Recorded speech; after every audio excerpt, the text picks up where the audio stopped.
وعلیکم ورحمۃ اللہ وبرکاتہ۔ کیا حال ہے آپ سب کا؟ ٹھیک ٹھاک، اللہ کا شکر۔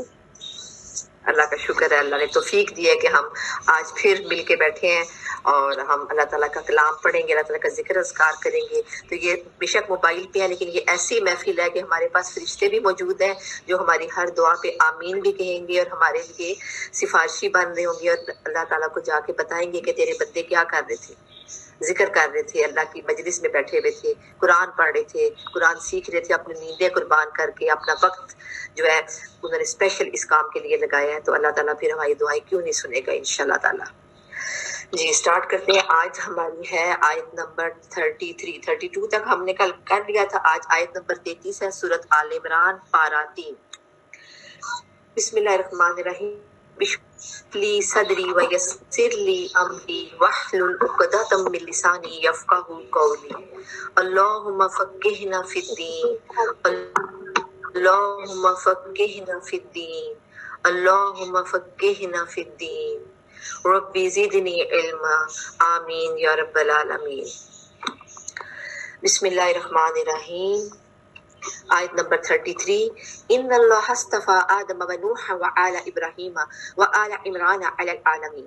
ان اللہ بے شک اللہ نے اصطفیٰ چن لیا ہے آدم علیہ السلام کو، و نوحن اور نوح علیہ السلام کو، و آل ابراہیم اور ابراہیم علیہ السلام کی آل یعنی کہ خاندان کو، و آل عمران اور عمران علیہ السلام کے خاندان کو، علی العالمین تمام خاندان تمام جہانوں میں، ان کے خاندانوں کو چن لیا ہے۔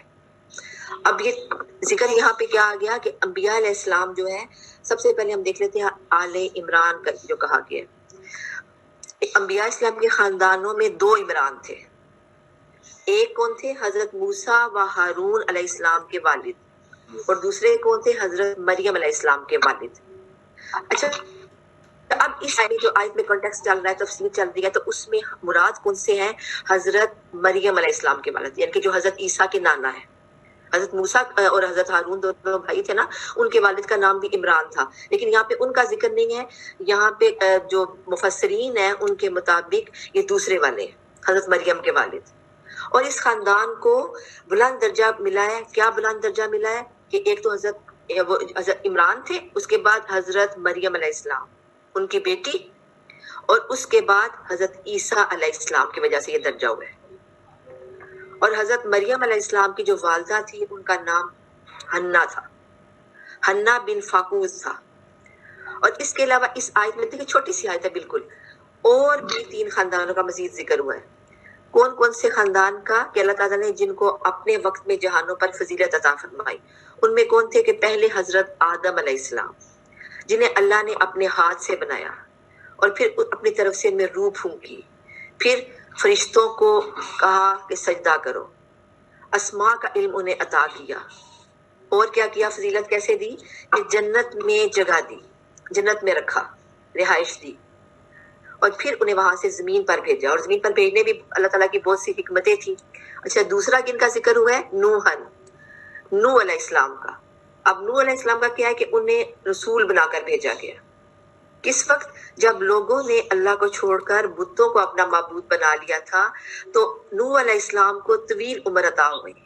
انہوں نے اپنی قوم کو 950 سال تبلیغ کی، لیکن پھر بھی چند افراد کے سوا کوئی آپ پر ایمان نہ لایا۔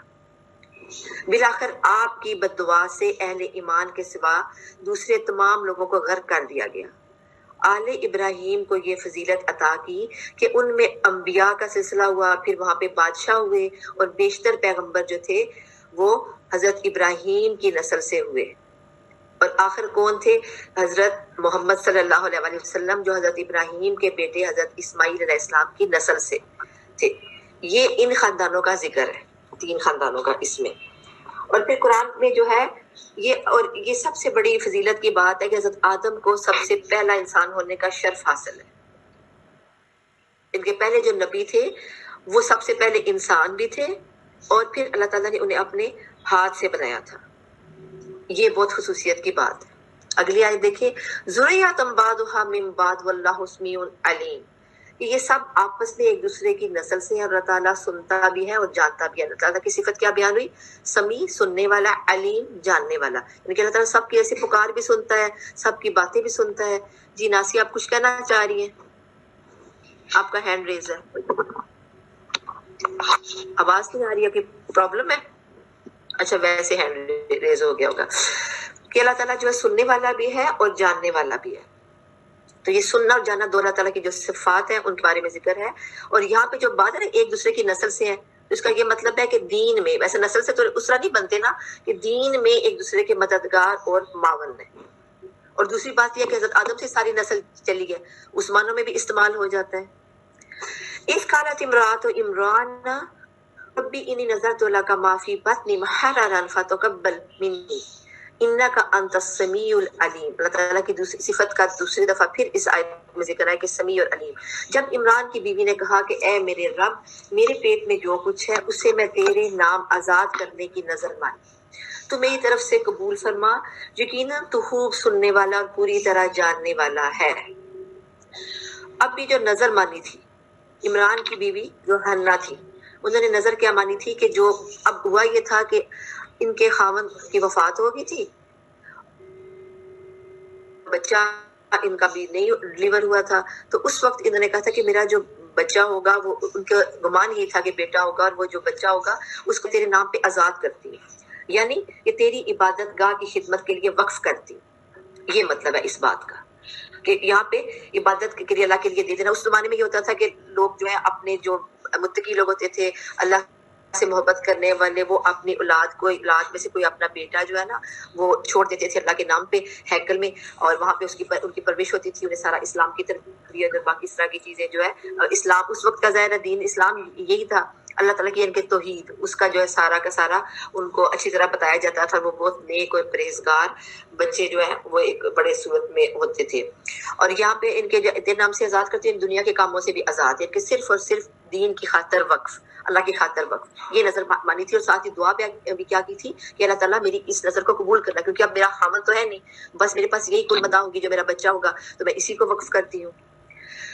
فلما وضعتها قالت رب انی وضعتها انثى واللہ اعلم بما وضعت وليس الذکر کالانثى وانی سمیتها مریم وانی اعیذها بک وذریتها من الشیطان الرجیم. اب پھر کیا ہوا کہ نظر تو مان لی، اب جب وقت آیا تو بچی پیدا ہوئی ان کی، تو وہ کہنے لگی کہ پروردگار یہ جو ہے یہ تو اب لڑکی ہو گئی ہے، واللہ اعلم بما وضعت، اور لیکن اللہ تو پہلے سے ہی جانتا تھا کہ کیا جو ہے اللہ تعالیٰ نے ان کے پیٹ میں رکھا ہے اور کیا اولاد ہوئی ہے. اور پھر آگے سے وہ کہنے لگی کہ لڑکا لڑکی جیسا نہیں ہے. پھر انہوں نے کیا کیا، انی سمیتھا مریم، کہ بے شک میں نے اس کا نام مریم رکھا ہے، وانی اعیذها، اور میں اس کو شیطان مردود اپنی یہ جو اولاد ہے اور اسے اور اس کی اولاد کو، یعنی کہ صرف دیکھیں یہاں پہ اپنی اولاد جو پیدا ہونے والی ہے اس کی دعا نہیں مانگی، بلکہ آگے سے اس اولاد کی بھی، یعنی کہ اپنی نسلوں کی بھی دعا ساتھ ہی مانگی کہ میں اسے اور اس کی اولاد کو شیطان مردود سے تیری پناہ میں دیتی ہوں. اب یہ کہ بچے یہاں سے ایک اور بھی ہمیں اب اس آیات میں کافی ساری باتیں سمجھ آتی ہیں. ایک تو یہ کہ اللہ سے گمان اچھا رکھنا چاہیے، پھر اللہ جو دے دے، بیٹا دے دے، بیٹی دے دے، اس پہ راضی ہو جانا چاہیے. اس میں پھر یہ نہیں کہنا چاہیے یہ کیوں ہو گیا، تو ایسے کوئی پریشانی کی والی بات نہیں ہونی چاہیے. اب جو ہے پھر کیا ہے کہ نام جو ہے میں نے اس کا نام مریم رکھا ہے. نام کے بارے میں کہا جاتا ہے کہ بچے کے نام ولادت کے پہلے روز رکھنا چاہیے، پھر یعنی کہ تمام مختلف حدیثوں میں مختلف باتیں ہیں، تو استدلال کر کے جو نکلتی ہے بات کہ پہلے روز رکھ لیں، تیسرے روز یا 7ویں روز، اس مسئلے میں گنجائش ہے. پھر اللہ تعالیٰ نے دعا قبول فرمائی. تو اچھا اب یہ ہے کہ وہ آخری جو دعا ہے انی اعیذها بک وذریتها من الشیطان الرجیم، یہ دعا جو ماں جو بچہ ہے اس کے لیے پڑھ سکتی ہے، چاہے بھی بچہ ڈلیور ہوا ہے یا نہیں ہوا، تو اس کے لیے دعا کر سکتی کہ اللہ تعالیٰ میں اپنی اولاد، اس اولاد کو اور اس کی بھی اولاد کو میں تیری پناہ میں دیتی ہوں شیطان مردود سے، تاکہ اس کے اللہ تعالیٰ تو بچا کے رکھے. تو اور جو یہ مریم علیہ السلام کی والدہ نے یہ دعا کی تھی، تو اس کے حصے میں یہ ہے کہ صحیح بخاری کی حدیث ابو ہریرہ رضی اللہ تعالیٰ عنہ سے روایت ہے کہ جو بھی بچہ پیدا ہوتا ہے تو شیطان اس کو مس کرتا ہے، مس کرے چھوتا ہے، جس سے وہ چیختا ہے. آپ نے نوٹ کیا کہ ہر بچہ جب پیدا ہوتا ہے کہتے ہیں کہ جو بچہ اگر چیخوں کی آواز ہے تو اس کا مطلب ہے وہ زندہ ہے، جو بچہ چیخے نا اس کا مطلب ہے اس کے اندر کوئی پرابلم ہے. تو جو ہی کوئی ایک زندہ بچہ یا صحیح بچہ ہوتا ہے اس کو شیطان فوراً لپکتا ہے تو وہ چیختا ہے. لیکن اللہ تعالیٰ نے اس مس شیطان سے حضرت مریم علیہ السلام اور ان کے بیٹے حضرت عیسیٰ کو محفوظ رکھا، کیونکہ وہ والدہ کی دعا کیا تھی جو حضرت عیسیٰ علیہ السلام کی نانی تھی کہ میری بیٹی اور آگے سے اس کی اولاد کو بھی، کہ میری اولاد کی اولاد کو بھی محفوظ رکھ. تو پھر اس میں یعنی کہ اللہ تعالیٰ نے ان دونوں کو جو ہے اس مس سے محفوظ رکھا تھا. وہ پیدائش کے وقت نارمل تھے لیکن وہ ان میں کوئی وہ چیخ کی آواز نہیں آئی تھی. اسی طرح نبی صلی اللہ علیہ وسلم نے اچھا جو نام بچے کا رکھنے کی ہے، ہمارے نبی صلی اللہ علیہ وسلم نے کیا کیا کہ فرمایا کہ آج رات میرے گھر بچہ پیدا ہوا ہے اور میں نے اپنے باپ ابراہیم کے نام پر اس کا نام ابراہیم رکھا ہے. اور یہاں سے ہمارے لیے کیا اصول ہے، کیونکہ ہر آیت میں ہمارے لیے بھی ایک اصول ہوتا ہے کہ اپنے بچے کا نام سوچ کے رکھیں، دین پہ رکھیں، اچھا نام رکھیں، تاکہ وہ نام جو ہے، کیونکہ نام کے بھی بہت اثرات ہوتے ہیں. کیونکہ نام کے شخصیت پہ اگر دینی ہوگا، نام اسلامی نام ہوگا، اچھا نام ہوگا تو بچے کی شخصیت میں امید ہے کہ بہتریاں اچھائیاں آئیں گی. اور بچے کے لیے دعا بھی مانگنی ہے. اور وہ بچے خوش قسمت ہوتے ہیں جن کے والدین دین پہ ہوتے ہیں اور بچے کی دین کی پلاننگ کرتے ہیں، دنیا کی نہیں، دین کی پلاننگ، کہ دین کا بھی اس کو سکھانا ہے بچے کو اور آگے سے اس کی اولاد بھی ایسی ہو. اس طرح کی پلاننگ جو ہے وہ کرتے ہیں، نہ کہ صرف یہ پلاننگ کہ اچھے اچھے کپڑے لے لیں، یہ کر لیں، وہ کر لیں، یا ہم یہ فنکشن کریں گے دھوم دھام سے اور ہم دنیا باقیوں نے یہ کیا ہم ان سے بڑھ کے کریں گے. اس کی بجائے کوئی اپنا ہونے والے بچے کے لیے دین کی بات ہم سوچ کے رکھنی چاہیے. پھر وہ دعا بھی ہے، دعا والی کتابوں میں آپ کو مل جائے گی. مسنون دعاؤں میں جو ہے وہ جو چھوٹی کتاب ہوتی ہے پیارے رسول کی پیاری دعائیں، ان میں بھی یہ دعا ہوتی ہے. تو اس میں کیا ہے کہ جب کوئی اپنی بیوی کے پاس جائے تو دعا پڑھے، اور دعا کا مفہوم کیا ہے کہ جو چیز اللہ عطا کرے اس کو شیطان سے بچائے. تو اس دعا سے بھی اللہ تعالیٰ بچے کو شیطان سے محفوظ رکھتا ہے. فَتَقَبَّلَهَا رَبُّهَا بِقَبُولٍ حَسَنٍ وَأَنبَتَهَا نَبَاتًا حَسَنًا وَكَفَّلَهَا زَكَرِيَّا كُلَّمَا دَخَلَ عَلَيْهَا زَكَرِيَّا الْمِحْرَابَ وَجَدَ عِندَهَا رِزْقًا قَالَ يَا مَرْيَمُ أَنَّىٰ لَكَ هَٰذَا قَالَتْ هُوَ مِنْ عِندِ اللَّهِ إِنَّ اللَّهَ يَرْزُقُ مَن يَشَاءُ بِغَيْرِ حِسَابٍ. پس اے اس کے پروردگار، اسے اس کے پروردگار نے پس کیا اچھی طرح سے قبول فرما لیا اور اسے بہترین پرورش دی اور اس کی خیر خبر لینے والا زکریا علیہ السلام کو بنایا. جب کبھی زکریا علیہ السلام ان کے حجرے میں جاتے ان کے پاس روزی رکھی ہوئی ہوتی. وہ پوچھتے اے مریم یہ روزی تمہارے پاس کہاں سے آئی؟ وہ جواب دیتی کہ اللہ تعالیٰ کے پاس سے ہے. بے شک اللہ تعالیٰ جسے چاہتا ہے روزی دیتا ہے، لیکن اللہ تعالیٰ جس کو چاہتا ہے بے حساب رزق دینے والا ہے. اب کیا ہوا کہ اچھا یہ زکریا علیہ السلام کون تھے؟ یہ حضرت مریم کے خالو تھے اور اس کے علاوہ اپنے وقت کے پیغمبر بھی تھے. تو اس لیے یہ بہترین کفیل تھے حضرت مریم کے. ان کو اس وقت ہوتا تھا کہ جو بچہ جس کو ہیکل میں دیا جاتا تھا عبادت کے لیے، اس کو وقف کیا جاتا تھا، اس کے لیے ہوتا تھا کہ کوئی اس کا کفالت بھی کرے. اب یہ فتقبلہ ان کے قبول کر لی، ان کے حضرت مریم علیہ السلام کی والدہ کی نظر قبول کر لی. کیوں؟ کیونکہ حضرت مریم علیہ السلام کے والد بھی نیک آدمی تھے اور والدہ بھی نیک تھی، تو اللہ تعالیٰ نے اس حضرت مریم علیہ السلام کو چن لیا.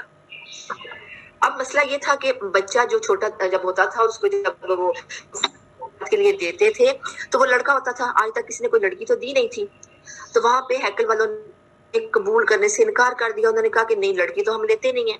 لیکن پھر چونکہ اللہ نے قبول کر لیا تھا تو پھر یہ بھی تھا کہ یہ ایک نیک خاندان کی ہیں، والد بھی نیک ہے، پھر ان کو نا قبول کر لیا گیا کہ ٹھیک ہے یہ وقف ہے اللہ کے نام پہ.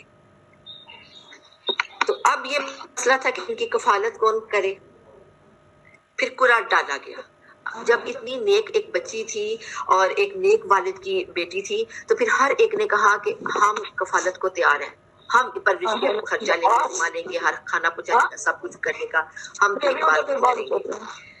اب ہر کوئی بڑھ چڑھ کے کہہ رہا تھا تو پھر وہ فیصلہ یہ کیا گیا قرآن ڈالتے جس کا قرآن ہم کا نکل آیا تو وہ جو ہے اس بچے کی کفالت کرے گا. پورا ڈالنے کا طریقہ کیا تھا کہ قلم، یہ جو جتنے اہل تورات، عام بندہ نہیں کہ مطلب عام کوئی بھی بندہ ہو جائے وہ کہ جی میں نے کفالت کر، نہیں، جو نیک پرہیزگار اس وقت کے تورات لکھنے والے تھے ان میں سے کوئی کفیل ہو سکتا تھا. تو اس میں پھر یہ ہوا کہ جو تورات لکھنے والے تھے قابل عالم فاضل لوگ تھے، ان کے قلم تھے. تو ان کے قلم کو کہا گیا کہ پانی میں بہاؤ. جس کا قلم سیدھا بہ گیا ٹھیک ہے، جس کا قلم واپس آ گیا الٹا بہ گیا تو وہ حضرت مریم کی کفالت کرے گا. تو پھر کیا ہوا کہ سب کے قلم سیدھے بہتے رہے، حضرت زکریا علیہ السلام کا قلم الٹا پھرا، کہ الٹا بہنے لگا. تو پھر یہ طے پا گیا کہ حضرت زکریا علیہ السلام جو ہے حضرت مریم کی کفالت کریں گے. اب وہ جب جاتے وہاں پہ حجرے میں کھانا بھی پاتے، دیکھتے کہ کھانا بھی پڑا ہوا ہے، تو وہ پھر پوچھتے تو حضرت مریم جواب دیتی کہ یہ روزے جو ہے اللہ تعالیٰ کی طرف سے ہے. اور پھر آخر میں بتا دیا گیا ہمیں بھی کہ اللہ تعالیٰ رزق دینے والے ہیں، بندے رزق دینے والے نہیں ہیں. بعض کا تمہارا کیا ایٹیچیوڈ ہوتا ہے، ہم لوگوں سے سوال کرتے ہیں. کہتے ہیں حدیث میں ہے کہ جوتی کا تسمہ بھی مانگو تو اللہ سے مانگو. ہماری توقع ہوتی ہے کہ لوگ ہمیں رزق دیں گے، ہائی اگر یہ ہمارے سے روٹ گیا تو ہمارا کیا بنے گا، یا یہ ناراض ہو گیا یا یہ خلاف ہو گیا تو پھر ہمارا تو یہ پیسے بند کر دے گا یا ہمیں ادھر سے جاب سے نکلوا دے گا یا یہ ہوگا. نہیں ہو سکتا ہے اللہ نے اس سے ایک در بند تو 100 در کھلا، اللہ نے اس سے زیادہ اچھا آپ کے لیے انتظام رکھا ہو. اس لیے اللہ پہ توکل کرنا چاہیے، بندوں پہ توکل نہیں کرنا چاہیے. یہاں سے ہمیں یہ بھی اتنا خوبصورت جو اصول ہے وہ مل رہا ہے.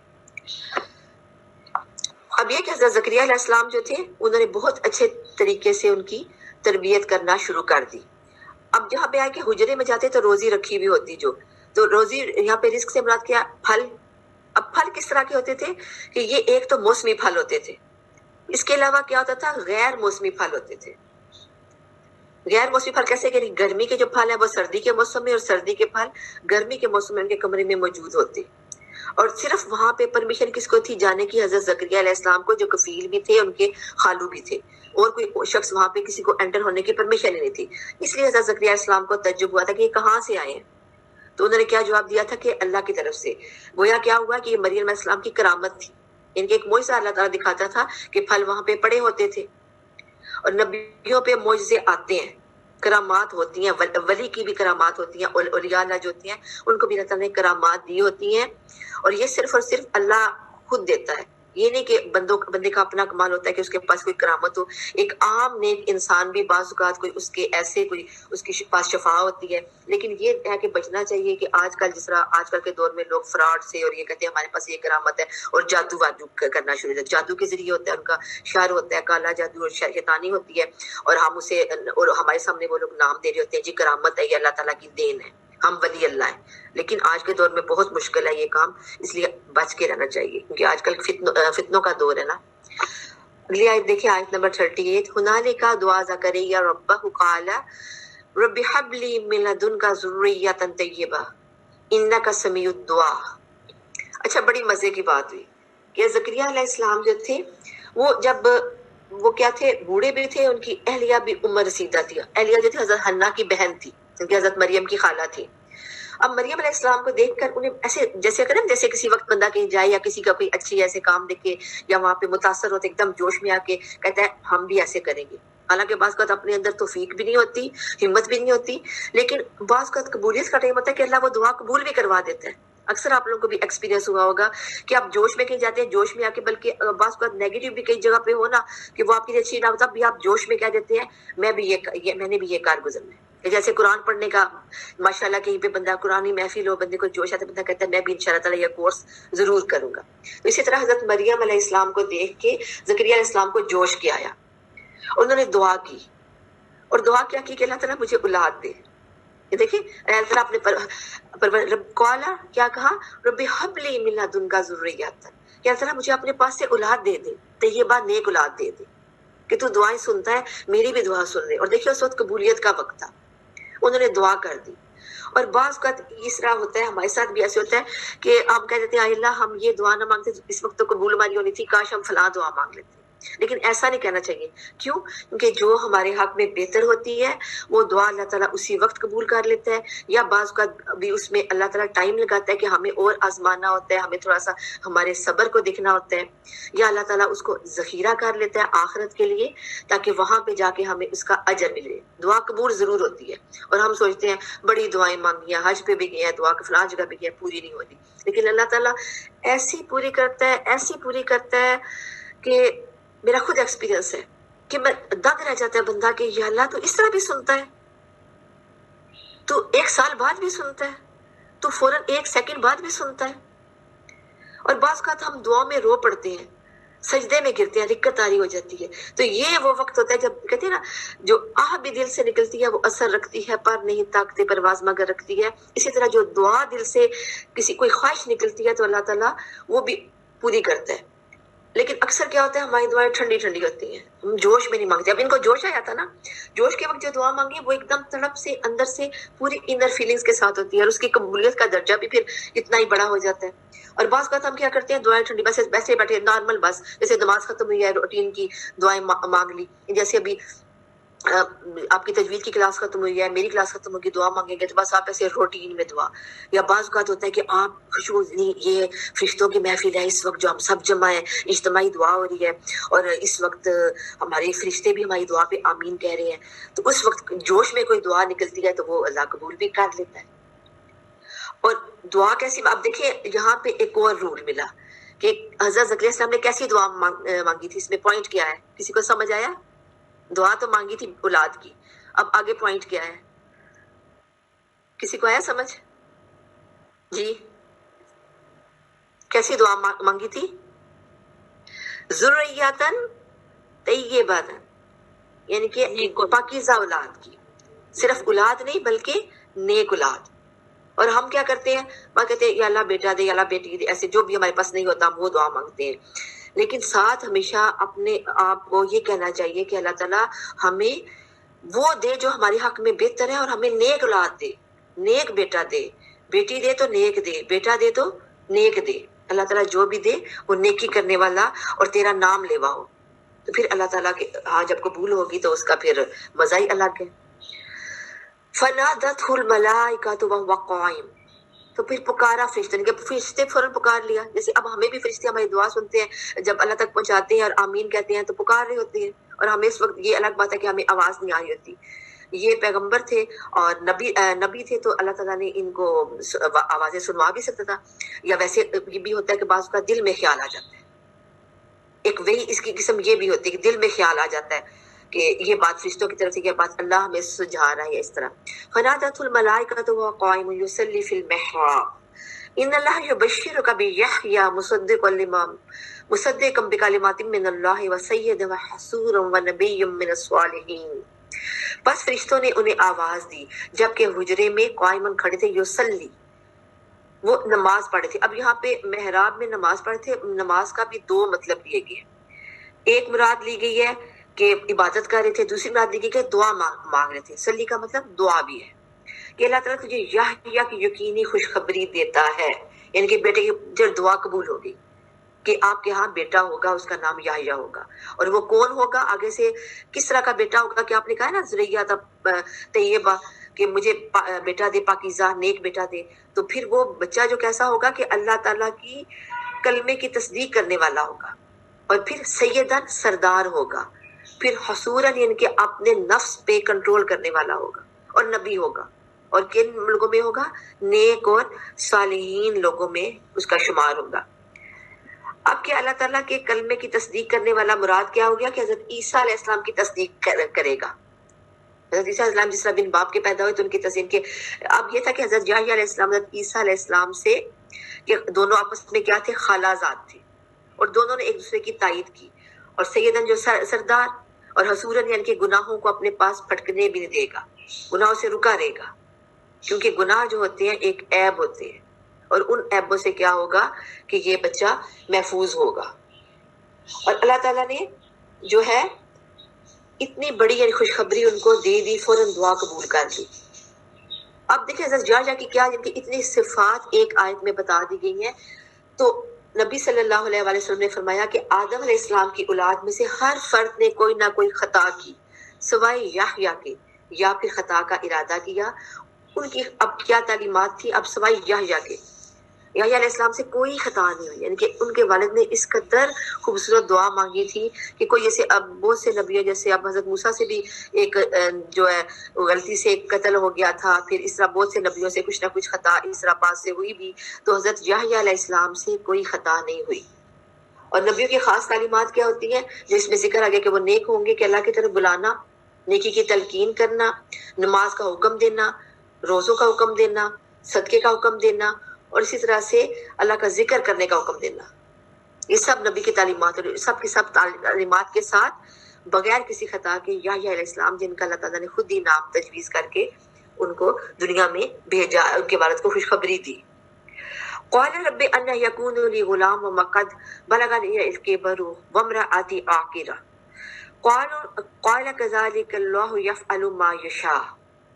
قال کہنے لگے، اب دعا تو مانگ لی جوش میں. جیسے بندہ کہتا ہے کہ میں یہاں پہ ایسے کسی پہ جوش ہے کہ کسی کو دیکھے کام کرتے ہوئے، کوئی لنگر خانہ بناتے ہوئے کہ میں بھی انشاءاللہ تعالیٰ بناؤں گا. بعد میں دعا مانگی، یا اللہ تعالیٰ مجھے بھی ایسا ہی، میں بھی اس طرح غریبوں کے لیے لنگر کھولوں، یہ کروں. گھر کے کہ میرے پاس تو اپنے کھانے کے لیے پورا پیسہ ہے.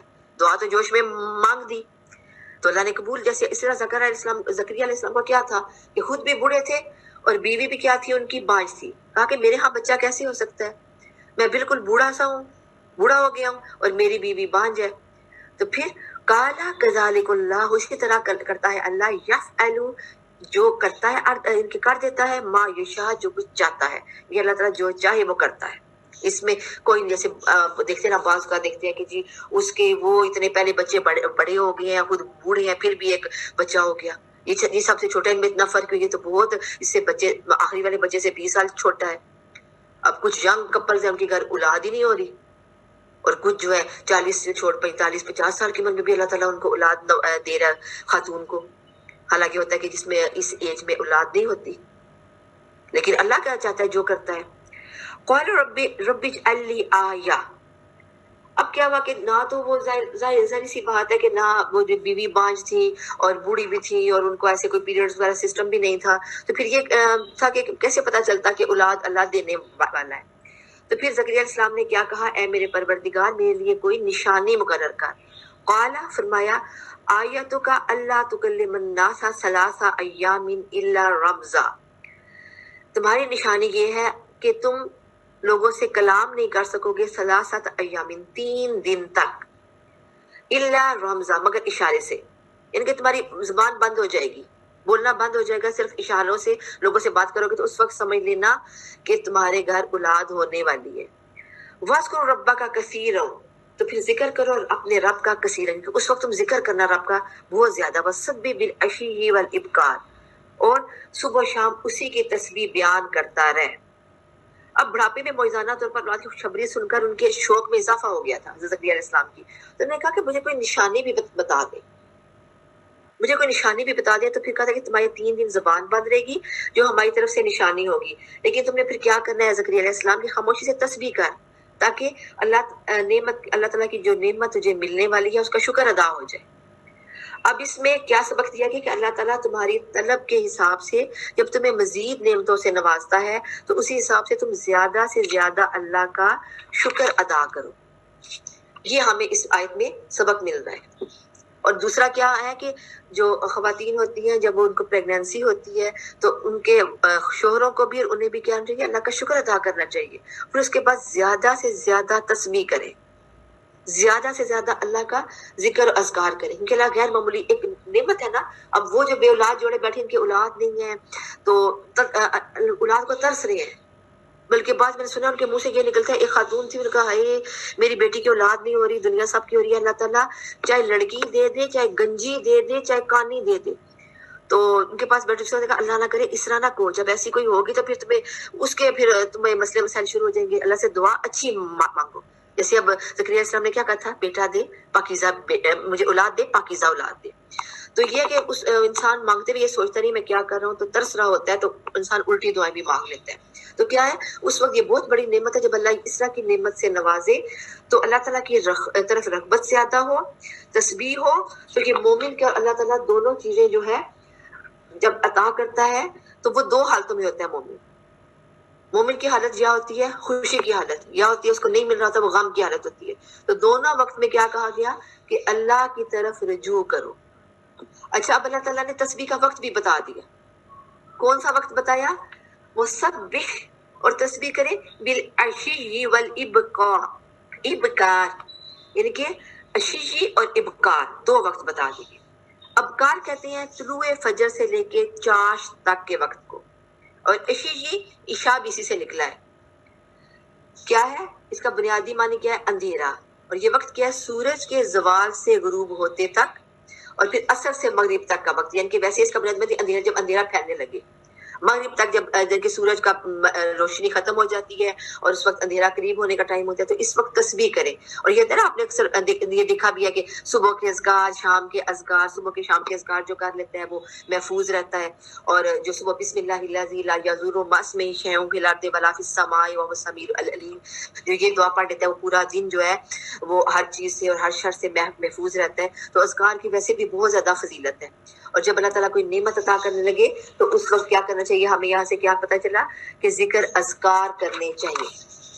وَإِذْ قَالَتِ الْمَلَائِكَةُ يَا مَرْيَمُ إِنَّ اللَّهَ اصْطَفَاكِ وَطَهَّرَكِ وَاصْطَفَاكِ عَلَى نِسَاءِ الْعَالَمِينَ، اور جب فرشتوں نے کہا یا مریم، اے مریم، ان اللہ، بے شک اللہ نے اصطفاکی، چن لیا ہے تمہیں، وطہرک، اور پاک کر دیا ہے تمہیں، واصطفاکی، اور کیا پاک کی، کیسے پاکیزہ بنا دیا ہے، علی نساء العالمین، تمام جہان کی عورتوں میں، تمام جہان کی عورتوں میں تجھے چن لیا ہے۔ یہ اللہ تعالیٰ نے کہہ دیا کہ حضرت مریم السلام کو ایک شرف حاصل ہوا ہے اپنے زمانے کے، مطلب جس زمانے میں وہ تھی، اس زمانے میں شرف ہے کہ وہ تمام جہان کی عورتوں میں فضیلت پا گئی، چن لیا اللہ نے۔ اور صحیح احادیث میں ہے کہ مریم آج کی جو، اس کے بعد حضرت مریم السلام کے بعد حضرت نبی صلی اللہ علیہ وسلم کی جو تھی ازدواج بھی، اور سب ان میں بھی، اور اس سے پہلے جو تھی 4 عورتوں کا ذکر ملتا ہے۔ کون سی احادیث میں؟ حضرت مریم علیہ السلام، پھر حضرت آسیہ کا ملتا ہے۔ حضرت آسیہ کون تھی؟ حضرت آسیہ کون تھی؟ فرعون کی بیوی تھی۔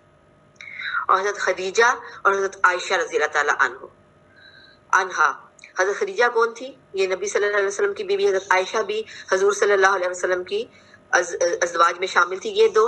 اور حضرت عائشہ رضی اللہ تعالیٰ عنہا کی متعلق کہا جاتا ہے کہ ان کی فضیلت دیگر تمام عورتوں پر ایسے ہے جیسے سرید کو تمام کھانوں پر فوقی، سرید ایک کھانا ہوتا ہے، ایسے مکس کر کے اسے بناتے ہیں، تو اس پہ سے اس کو جو کھانا ہے وہ سب سے بیسٹ کہا جاتا ہے کہ بڑی اچھی ڈش ہے۔ اسی طرح حضرت عائشہ کی فضیلت ان تمام عورتوں پہ، یہ تمام عورتیں۔ اس کے علاوہ اور کس کو فضیلت حاصل ہے؟ حضرت فاطمہ رضی اللہ تعالیٰ عنہا کو، جو نبی صلی اللہ علیہ وسلم کی بیٹی تھی، وہ بھی فضیلت والی عورتوں میں شامل ہیں۔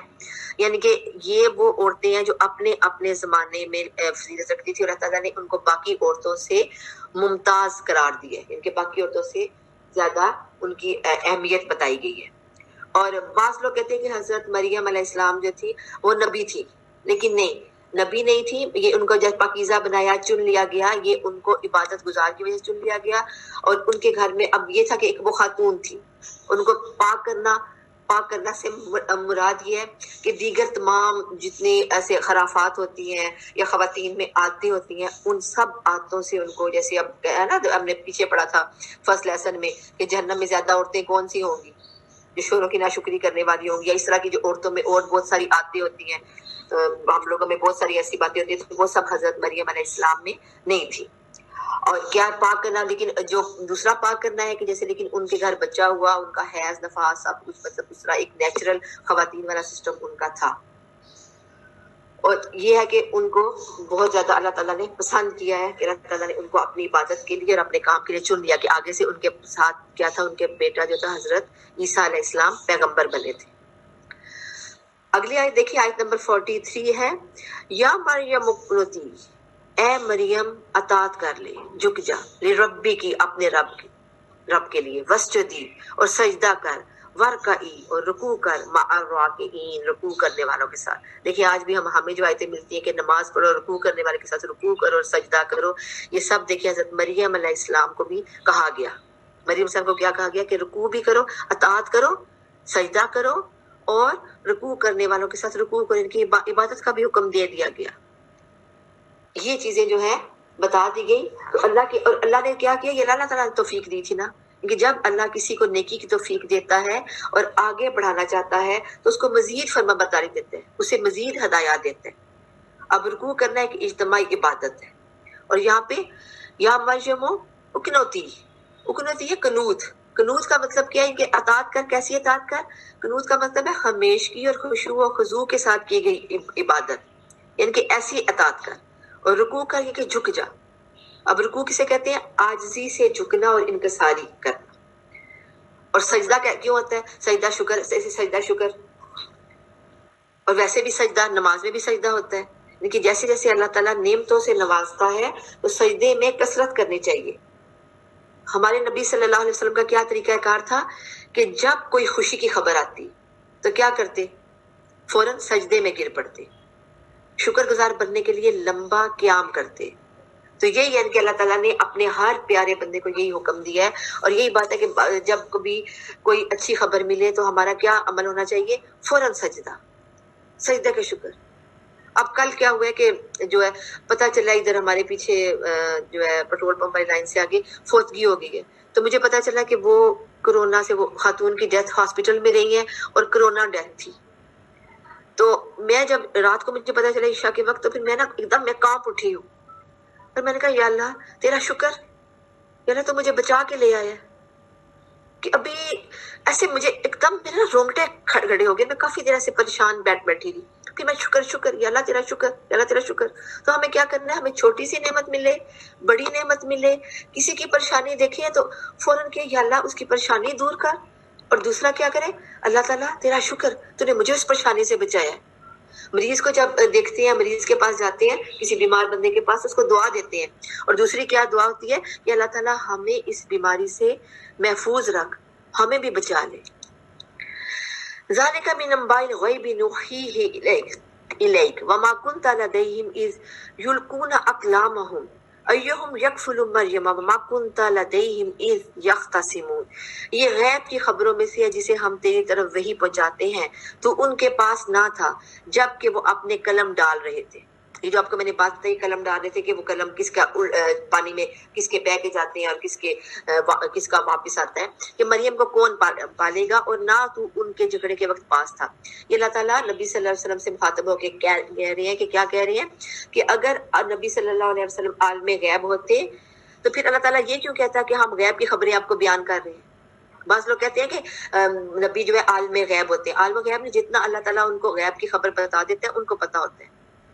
کیونکہ اگر پہلے ہی سے نبی صلی اللہ علیہ وسلم کو یہ سارے قصوں کا علم ہوتا تو پھر یہ آیت میں یہ لفظ نہ آتا کہ یہ غیب کی خبروں میں سے ہم وہی کر رہے ہیں.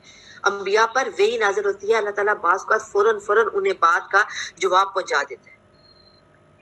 تو یہ بات جو ہے اس میں پیغمبری کی ہے کہ پیغمبر جو ہوتے ہیں ان پہ وہی آتی ہے شریعت میں، جو شرعی پیغمبر ہوتے ہیں. اور یہودی اور عیسائی یہی شک کر رہے تھے کہ پتہ نہیں وہی آتی ہے کہ نہیں آتی. نبی صلی اللہ علیہ وسلم جو ہے وہ اپنے پاس سے تو باتیں نہیں بنا رہے، یہ سب کے سب ان کو مشکوک حالات تھے. تو پھر یہاں پہ کیا بتایا گیا کہ اللہ تعالیٰ جو ہے غیب کی خبریں اپنے پیاروں کو، اپنے نبیوں کو بتا دیتا ہے. اس قالت الملائکۃ یا مریم ان اللہ یبشرک بکلمۃ منہ. جب قالت الملائکہ تو فرشتوں نے کہا یا مریم اے مریم ان اللہ بے شک اللہ یبشرک کہ آپ کو خوشخبری دیتا ہے بکلمۃ منہ، اللہ تعالیٰ کلمے کے ساتھ خوشخبری دیتا ہے. اسمہ المسیح عیسیٰ ابن مریم، جن کا نام کیا ہے؟ عیسیٰ بن مریم. اب نام بھی بتا دیا گیا. وجیہن فی الدنیا، ان کی دنیا میں بھی وہ عزت والا ہوگا، والآخرۃ اور آخرت میں بھی من المقربین میں سے ہوگا. یہ باتیں بتا دی گئی. حضرت عیسیٰ علیہ السلام کو کلمۃ اللہ کہا گیا نا، کہ کیا ایک کلمہ کن سے ولادت ہوئی تھی. اچھا آگے جو نام بتا دیا گیا مسیح عیسیٰ بن مریم، یہ ہے کہ حضرت عیسیٰ علیہ السلام کیا کرتے تھے کہ وہ ایک تو لوگ مریضوں کو ہاتھ پھیرتے وہ شفا یاب ہو جاتے، اور دوسرا کیا تھا کہ انہوں نے ہر طرف جا کر دین کی تبلیغ کی، اسے سیاحت کرنے والا، سیر کرنے والا یہ مانی. اچھا ایک اور بات ہے کہ دجال کو بھی مسیح کہا جاتا ہے نا، مسیح دجال. اب یہ اس کا کیا ہے کہ اس کی ایک آنکھ ممسول عین، یعنی کہ اس کا یہ ہے کہ اس کی ایک آنکھ کانی ہوگی، اور وہ چونکہ کثرت سے دنیا میں پھرے گا، ہر جگہ پہ جائے گا سوائے مکہ اور مدینہ کے، ہر جگہ پہنچے گا، تو اس لیے اس کو مسیح الدجال بھی کہا جاتا ہے. تو وہ ڈیفرنٹ ہے اور یہ ڈیفرنٹ ہو گیا، کیونکہ وہ اس لیے اس کو کہا گیا کہ وہ جگہ جگہ جائے گا اور یہ وہ اس طرح کے کرے گا اور لوگوں کو برگ لائے گا. لیکن یہاں پہ حضرت عیسیٰ کے ساتھ جو مسیح کا ان کے مسا سے آ جاتا ہے کہ وہ ہاتھ پھیریں گے اور کوڑی اور جزام کے مریض جو ہیں وہ صحت پا جائیں گے. یہ اس سینس میں آ جاتا ہے. اب کیا تھا ان کے اس آیت میں کیا بتایا گیا کہ حضرت مریم جو تھی وہ جوان ہو چکی تھی، تو اللہ تعالیٰ نے ان کے پاس خوشخبری بھیجی اچھا ایک اور کیا کہا کہ تمہارا جو ایک بیٹا ہوگا اور اس کا نام عیسیٰ ہوگا، مسیح عیسیٰ ہوگا، نام بھی بتا دیا گیا.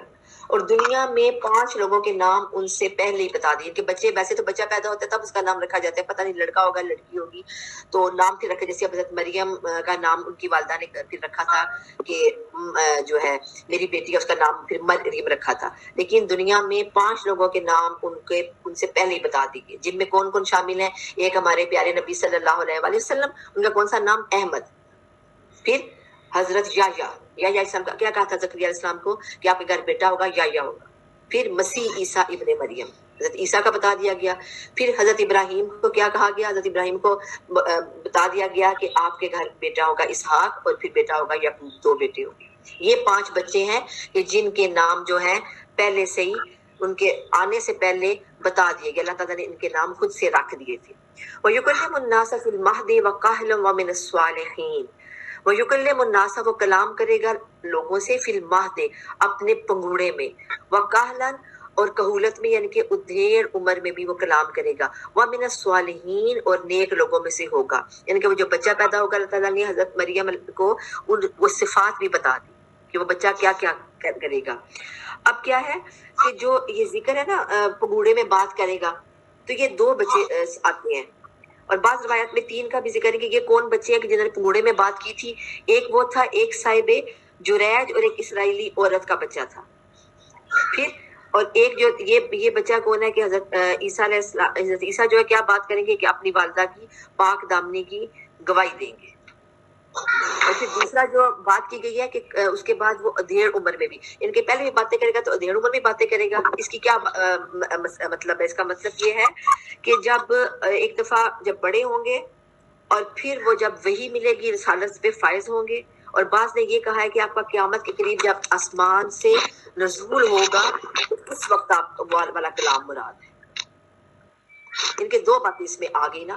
ایک تو کلام سے مراد کیا ہوگی کہ جب بڑے ہوں گے، جب پیغمبر بنیں گے تو پھر لوگوں کو سمجھائیں گے، دین کی تعلیم دیں گے. یہ بھی کلام ہے نا، لوگوں سے کلام کرنا. اور دوسرا کیا مطلب نکالا کہ جب وہ روح سمیت جسم سمیت اٹھا لیے گیا زندہ آسمان کی طرف، تو پھر جب وہ دوبارہ اللہ تعالیٰ انہیں نازل فرمائے گا تو پھر اس وقت وہ ظاہر ہے عمر ان کی تو بچے تو نہیں ہوں گے نا، تو اس وقت اسی عمر میں ہوں گے تو اس وقت وہ کلام کریں گے.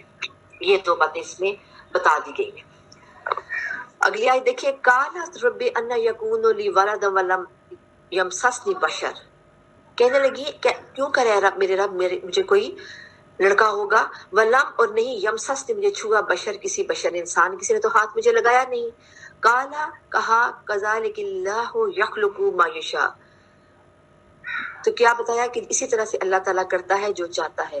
اذا قضا امرا، جب وہ فیصلہ کر لیتا ہے، امران کسی حکم کا، حکم دینے کا، کوئی کسی کام کا فیصلہ، امر کام کو کہتے ہیں، کام کا فیصلہ کر لیتا ہے، فانما، تو کہتا ہے یقول، اس کو، لہو، اس کے لیے کیا کہتا ہے، کن فیکون، کن ہو جا، فیکون تو وہ ہو جاتا ہے. یہ اللہ تعالیٰ اسی طرح سب کچھ کرتا ہے کہ جو کہتا ہے وہ فوراً ہو جاتا ہے. اللہ تعالیٰ کوئی بیچنے کا ضروری ہے اس کے سبب بنے، یہ ہو وہ ہو. اور یہاں پہ اس آیت سے کیا پتہ چلتا ہے کہ حضرت مریم کی پاک دامنی کا ذکر ہے. اور یہ پاک دامنی کا ذکر سورہ مریم میں بھی آیا ہے، سورہ تحریم میں بھی آیا ہے، سورۃ انبیاء میں بھی اس بات کا ذکر ہے. یہ جو پاک دامنی کی بات ہوئی ہے کہ صرف یعنی کہ بغیر خاوند کے یا بغیر شوہر کے بچہ ہونا. وَيُعَلِّمُهُ الْكِتَابَ وَالْحِكْمَةَ وَالتَّوْرَاةَ وَالْإِنْجِيلَ. اور پھر آگے کیا بتایا گیا، وہ جو بچہ ہوگا وہ اللہ تعالیٰ اسے لکھنا اور حکمت اور تورات اور انجیل یعنی کہ سب کا علم ہوگا. کیونکہ اپنے سے آنے والی پہلی کتاب جو تھی تورات تھی نا، اس کا بھی علم ہوگا، اور انجیل جو ان پہ نازل ہوگی اس کا بھی اللہ تعالیٰ علم سکھائے گا. ان کی اللہ تعالیٰ نے یہ صفات جو ہے اس بچے کے اندر پیدا کر دینی ہے. ان کے حضرت عیسیٰ کے کرنے کے کام یہاں بتا دیے گئے. اور حکمت سے مراد شریعت کا علم بھی ہو سکتا ہے. اور ہر حکمت کسے کہتے ہیں؟ ہر چیز کو اس کی مناسب جگہ پر رکھنے کا نام ہے یہ. ان کے اندر اتنی فہم و فراست ہوگی، اتنی حکمت ہوگی کہ ہر فیصلہ اور ہر معاملے کا صحیح طرح سے ہینڈل کرنا ان کو آتا ہوگا. یہ اللہ تعالیٰ نے ان کو حکمت سکھا دی ہوگی. وَرَسُولًا إِلَىٰ بَنِي إِسْرَائِيلَ، اور وہ بنی اسرائیل کی طرف رسول ہوگا. انی قد جئتکم بآیۃ من ربکم، تو انی اخلق لکم من الطین کہیۃ الطیر فانفخ فیہ فیکون طیرا باذن اللہ وابرئ الاکمہ والابرص واحیی الموتى باذن اللہ وانبئکم بما تاکلون وما تدخرون فی بیوتکم ان فی ذلک لآیۃ لکم ان کنتم مؤمنین۔ اور وہ بنی اسرائیل کی طرف رسول ہوگا اور میں تمہارے پاس تمہارے رب کی نشانی لایا ہوں، میں تمہارے لیے پرندے کی شکل کی طرح مٹی کا پرندہ بناتا ہوں، پھر اس میں پھونک مارتا ہوں تو وہ اللہ کے حکم سے پرندہ بن جاتا ہے، اور اللہ کے حکم سے میں مادر ذات اندھے کو اور کوڑی کو اچھا کرتا ہوں اور مردوں کو زندہ کرتا ہوں۔ ویسے تو مردوں کو زندہ کرنے والا اللہ ہے، لیکن اللہ نے اذن دیا ہوا تھا اپنے پیغمبر کو۔ اور جو کچھ تم کھاؤ اور اپنے گھروں میں ذخیرہ کرو میں تمہیں بتا دیتا ہوں، اس میں تمہارے لیے بڑی نشانی ہے اگر تم ایمان لانے والے ہو۔ اب یہاں پہ کیا بتایا گیا کہ بنی اسرائیل کے رسول کو معجزے عطا کیے گئے، اور اس آیت میں یہ بھی بتا دیا گیا کہ معجزے جو ہوتے ہیں وہ اللہ تعالیٰ کی طرف سے ہوتے ہیں، اور اللہ کے اذن سے، یعنی کہ کہنے کا مطلب کوئی یہاں پہ اللہ تعالیٰ نے یہ بھی بتا دیا کوئی اس غلط فہمی کا شکار نہ ہو کہ رسول جو ہے اللہ تعالیٰ نے ان کو سب اختیارات دیے تھے، جس کو چاہے مارے جس کو چاہے زندہ کرے، نہیں، ان کے اللہ کے اذن سے جس کو اللہ تعالیٰ اجازت دے، پھر اللہ کی اجازت سے وہ آگے کوئی اللہ تعالیٰ نے ان کو معجزہ دیا ہے، کرامت دیا ہے، تو وہ آگے اس کرامت کا استعمال کر سکتا ہے۔ ورنہ کیا ہے، میں تو اس کا عاجز بندہ اور اس کا رسول ہوں، ایک رسول ہوں، لیکن اللہ تعالیٰ جو کچھ میرے ہاتھ پہ ظاہر ہو رہا ہے وہ معجزہ ہے، صرف اللہ تعالیٰ کے حکم سے ہو رہا ہے۔ اور اللہ تعالیٰ نے ہر نبی کو اس کے زمانے کے لحاظ سے حالات کے مطابق معجزے عطا فرمائے تاکہ لوگ سچا مانے اور توحید پر ایمان لے آئیں۔ اب حضرت موسیٰ کے زمانے میں کیا تھا کہ اس زمانے میں جادوگری کا بڑا زور تھا، تو انہیں کیسے معجزے عطا کیے گئے تھے؟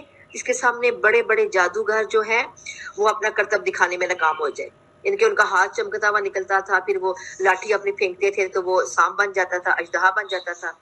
تو اس طرح سے حضرت موسیٰ کی صداقت واضح ہوگی اور تمام لوگ ایمان لے آئے۔ اور حضرت عیسیٰ علیہ السلام کے زمانے میں کیا طب کا بڑا رواج تھا، طب بڑی یعنی کہ ڈاکٹری سے متعلق اور لوگوں کو بیماریاں مریضوں کا علاج کرنا، یہ وہ اس کا بہت جو تھا نا اس وقت شور تھا اور چرچا تھا۔ تو پھر اللہ تعالیٰ نے حضرت موسیٰ کو یہ نہیں کہ وہ جادوگری والا لاٹھی پھینکنے والا اس طرح کا معجزہ دیا، بلکہ حضرت عیسیٰ علیہ السلام کو کون سا معجزہ دیا کہ وہ مردہ کو زندہ کرتے تھے، مادرزاد اندھے اور کوڑی کو اچھا کرتے تھے، یہ معجزہ دیا گیا۔ اور اس وقت کوئی سے بڑا طبیب بھی نہ دوائیوں سے اور اپنے طریقوں سے، اپنے طبی ٹوٹکوں وغیرہ سے اس طرح کی اچھا کرنے پہ قادر نہیں تھا، کہتے تھے یہ مرض لا علاج ہے، لیکن حضرت عیسیٰ علیہ السلام اس کو فوراً ہاتھ پھیرتے تھے تو وہ بندہ ٹھیک ہو جاتا تھا۔ اور اسی طرح ہر جو بات میں کہہ رہی ہوں کہ ہر پیغمبر کو ان کے زمانے کے لحاظ سے معجزے دیے گئے، تو ہمارے پیارے نبی کو بھی معجزے زمانے کے لحاظ سے جو وقت کی ضرورت تھی اس لحاظ سے بھی معجزے دیے گئے۔ اور سب سے بڑا جو تھا اس زمانے میں نبی صلی اللہ علیہ وسلم کے دور میں شعر و ادب کا اور فصاحت و بلاغت کا، ان کے خوبصورت بات کہنا، اچھے طریقے سے کہنا، لفاظی کرنا، شاعری میں بات کرنا، اس کا بہت زور تھا۔ تو پھر نبی صلی اللہ علیہ وسلم کو کون سا معجزہ دیا گیا؟ قرآن، اتنا فصیح و بلیغ اور اتنا خوبصورت کلام کے دیکھیں بہت سی آیات ایسی ہیں جن کو پڑھنے میں بڑا مزہ آتا ہے، ان میں ایک ردم ہوتا ہے۔ سورۃ رحمان کو دیکھیں یا آخری آیات جن میں آخری ساؤنڈ جو ہے وہ تے پہ ختم ہو رہی ہے، جیسے ابھی آپ نے جو آیت پڑھی ہے، جو صورتیں پڑھی ہیں اس میں جس طرح کی آ رہی ہے ساؤنڈ، آیت کیا ختم ہو رہی ہے، اگلی آیت بھی اسی طرح کے انداز میں ختم ہو رہی ہے، تو پڑھنے کا ایک خاص ردم سا بنتا ہے۔ تو یہ جو ہے معجزے اللہ تعالیٰ نے نبی صلی اللہ علیہ وسلم کو اور باقی نبیوں کو ان کے زمانے کے حساب سے عطا کیے تھے۔ آگے دیکھتے ہیں وہ آیت نمبر 50، وَمُصَدِّقًا لِمَّا بَيْنَ يَدَيَّ مِنَ التَّوْرَاةِ وَأُحِلَّ لَكُمْ بَعْضَ الَّذِي حُرِّمَ عَلَيْكُمْ وَجِئْتُكُمْ بِآيَةٍ مِّن رَّبِّكُمْ فَاتَّقُوا اللَّهَ وَأَطِيعُونِ۔ اور میں تورات کی تصدیق کرنے والا ہوں جو میرے سامنے ہے، اور میں اس لیے آیا ہوں کہ تم پر بعض وہ چیزیں حلال کر دوں جو تم پر حرام کر دی گئی، اور میں تمہارے پاس تمہارے رب کی نشانی لایا ہوں، اس لیے تم اللہ تعالیٰ سے ڈرو اور میری فرما برداری کرو۔ اب کیا کہہ دیا گیا کہ کون سی باتیں ان کے نبی کیا کہتے ہیں کہ میں اپنی کتاب کی تصدیق کرنے والا ہوں۔ اب یہاں پہ بھی کیا فرمایا کہ اللہ تعالیٰ کا جو بندہ ہے پیغمبر بنتا ہے تو جو اللہ تعالیٰ اس پہ کتاب نازل کرتا ہے اور جو اس سے پہلے کتاب ہوتی ہے اس کی تصدیق کرنے والا ہوتا ہے، بجائے اس کے کہ اپنے پاس سے کچھ کہنے والا نہیں ہوتا۔ ان کی حضرت عیسیٰ کی شریعت کوئی الگ شریعت نہیں تھی، جیسے احکامات تورات میں تھے ویسے ہی احکامات انجیل میں بھی تھے، ان کے منہ سے بھی شریعت کی تصدیق کرنے والے تھے۔ تو یہ کہا گیا کہ اس میں جو ہے پیغمبر خود سے کچھ نہیں کرتا، وہ صرف وہی حلال کر رہا ہے جو اللہ تعالیٰ نے حلال کیا ہے، وہی حرام کر رہے ہیں جو اللہ تعالیٰ نے حرام کیا، اور اس سے پہلے تورات میں بھی وہی حلال و حرام کی جو تھے مسائل تھے وہ اسی طرح سے تھے۔ تو پھر یہ کہا گیا کہ تم اللہ سے ڈرو اور میری فرمانبرداری کرو، یعنی کہ جیسے جس نے رسول کی اطاعت کی اس نے اللہ کی اطاعت کی، جس نے پیغمبر کی اطاعت کی، جو فرمانبرداری کرے گا حضرت عیسیٰ علیہ السلام کی، تو یقیناً وہ اللہ سے بھی ڈرے گا اور رسول کو مانے گا، تو پھر اس کا مطلب ہے وہ اللہ کو بھی مانے گا۔ ان اللہ ربی و ربکم فاعبدوہ ھذا صراط مستقیم، ان اللہ بے شک اللہ ربی میرا رب ہے، وربکم اور تمہارا بھی رب ہے، فعبدوہ پس اس کی عبادت کرو، ھذا یہ صراط مستقیم یہ سیدھا راستہ ہے۔ یعنی کہ اللہ کی عبادت کرنے میں کون برابر ہو گیا؟ پیغمبر بھی اور انسان بھی، ان کے میں اور تم برابر ہیں، کہ تم اللہ تمہارا بھی رب ہے، اللہ میرا بھی رب ہے، تو میں بھی ان کے یہ کہا گیا کہ پیغمبر کو کہ تم عبادت نہ کرو، کہ اے پیغمبر تم تو پیغمبر ہو، نیک ہو، پاک ہو، تمہیں نمازیں پڑھنے کی ضرورت نہیں ہے۔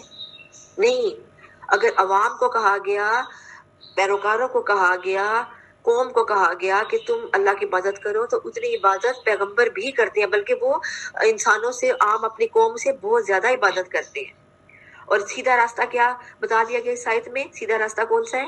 کہ ایک اللہ کی عبادت کی جائے اور اللہ کے ساتھ کسی کو شریک نہ ٹھہرایا جائے، یہ سیدھا راستہ اس میں بتا دیا گیا۔ فلما احس عیسیٰ منہم الکفر قال من انصاری الی اللہ قال الحواریون نحن انصار اللہ۔ اب انصار اللہ نے کیا کہا؟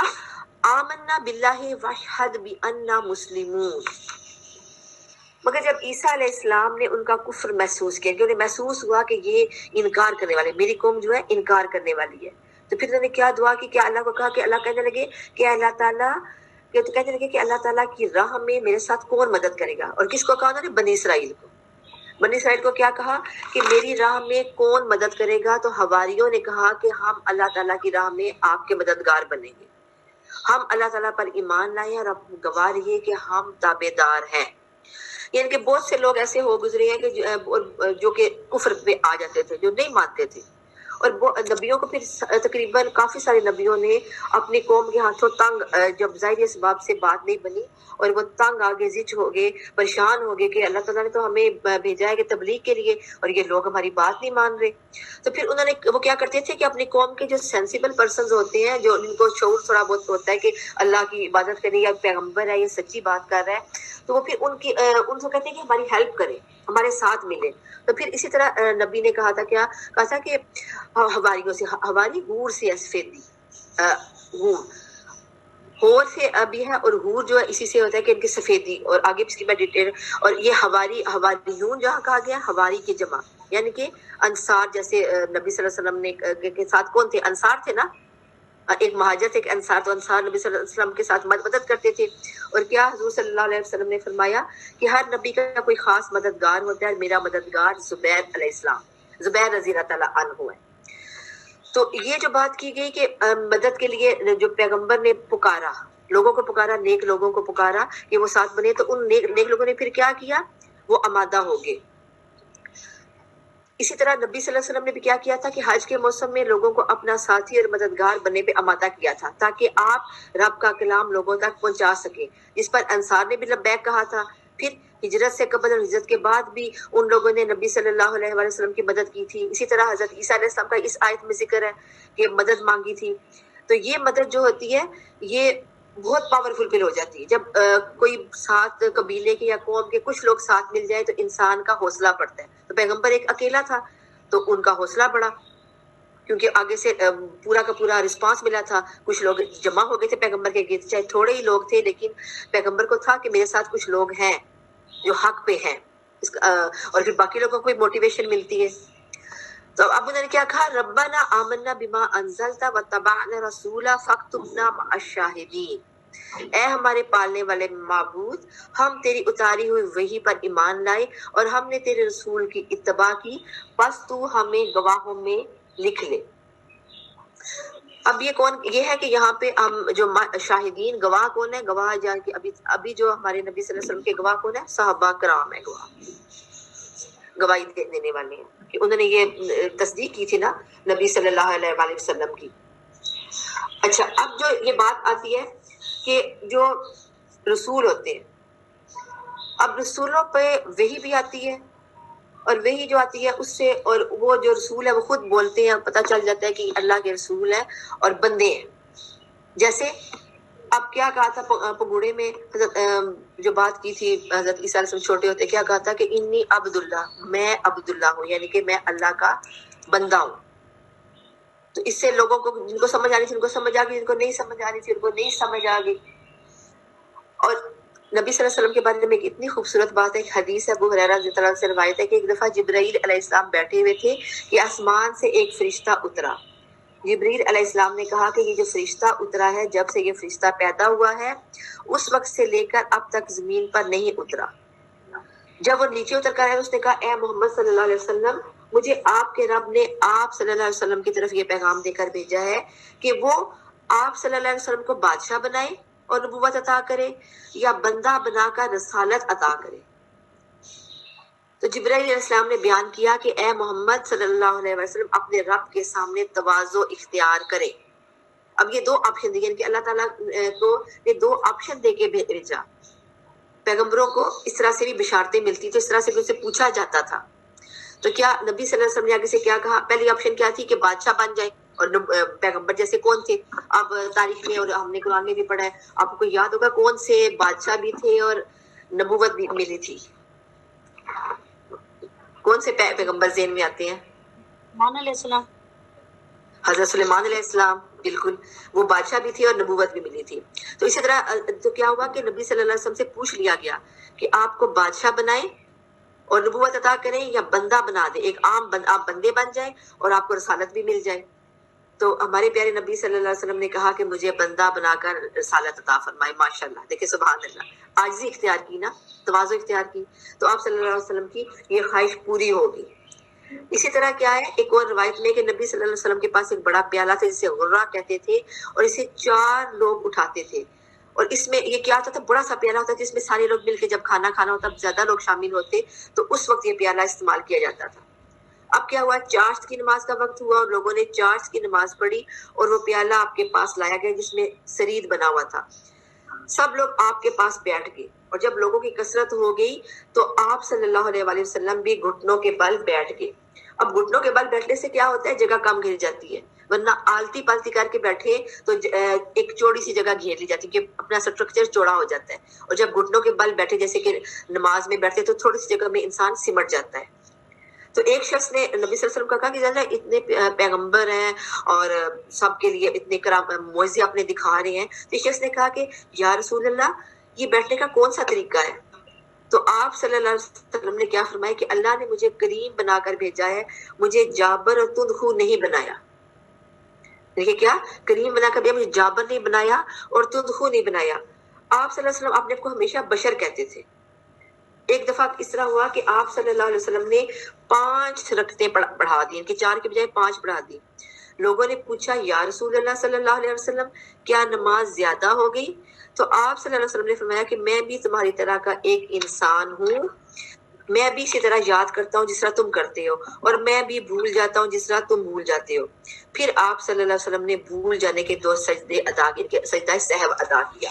تو یہ کہ پیغمبر جو ہے ان میں عاجزی ہوتی ہے، تو وہ اپنے آپ کو صرف کیا کہتے ہیں کہ ہم جو ہے اس وقت اللہ تعالیٰ کے آگے جھکنے والے ہیں، ہم کوئی زمین پہ بہت بڑی جابر شخصیت نہیں بن گئے.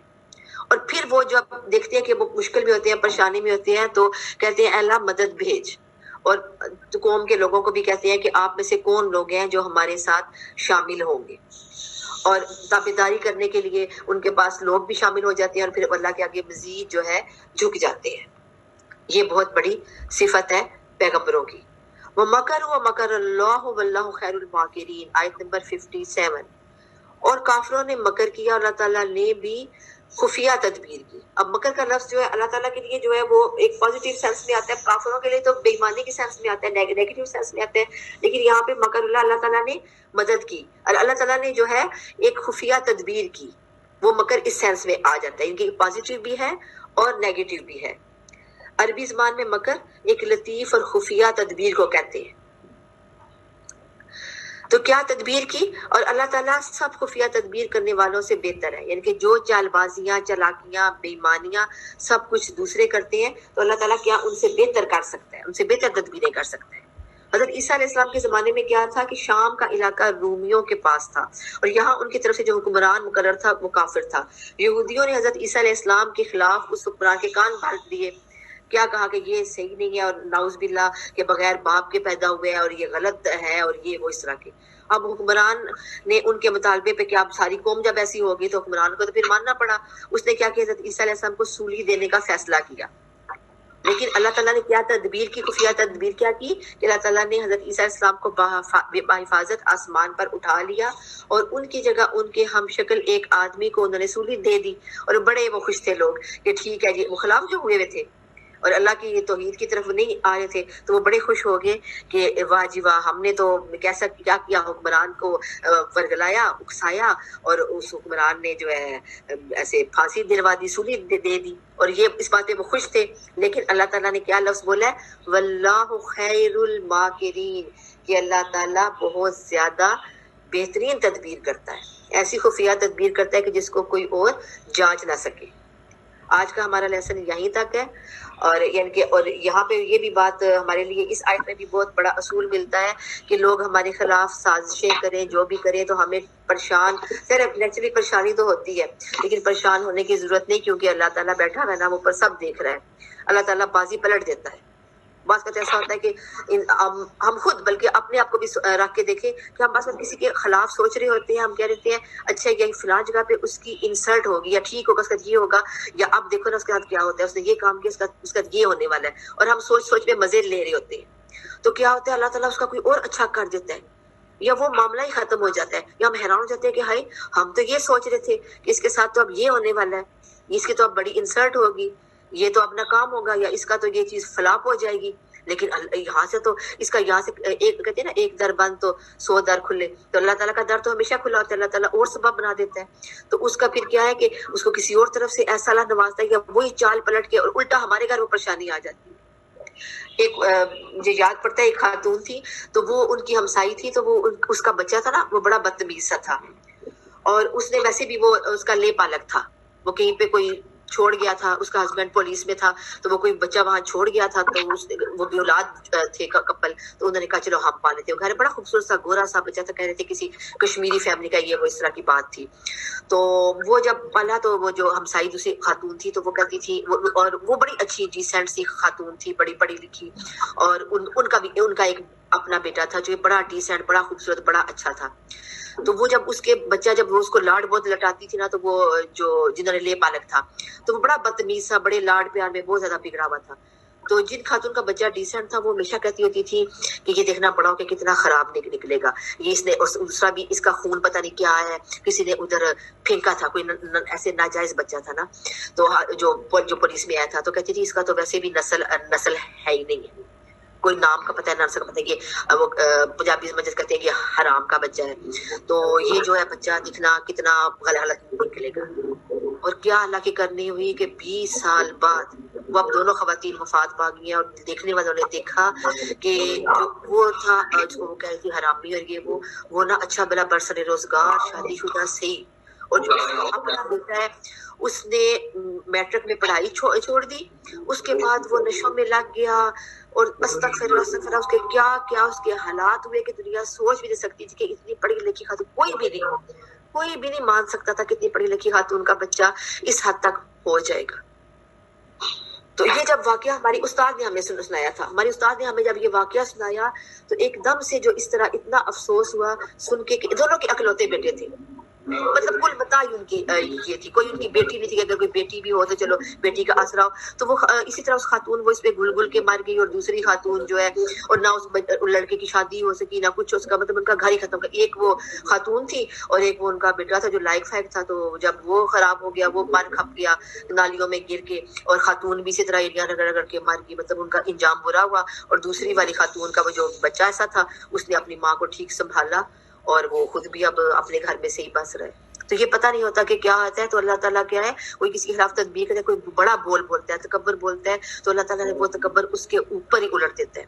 جیسے اب کیا ہوا, ادھر تدبیر کی حضرت عیسیٰ علیہ السلام کے خلاف کہ اس کو سولی چڑھاؤ, تو اللہ تعالیٰ نے کیا کیا, انہیں زندہ روح سمیت جسم سمیت آسمان پہ اٹھا لی, ان پہ چال پلٹ دی. وآخر دعوانا ان الحمد للہ رب العالمین. آپ نے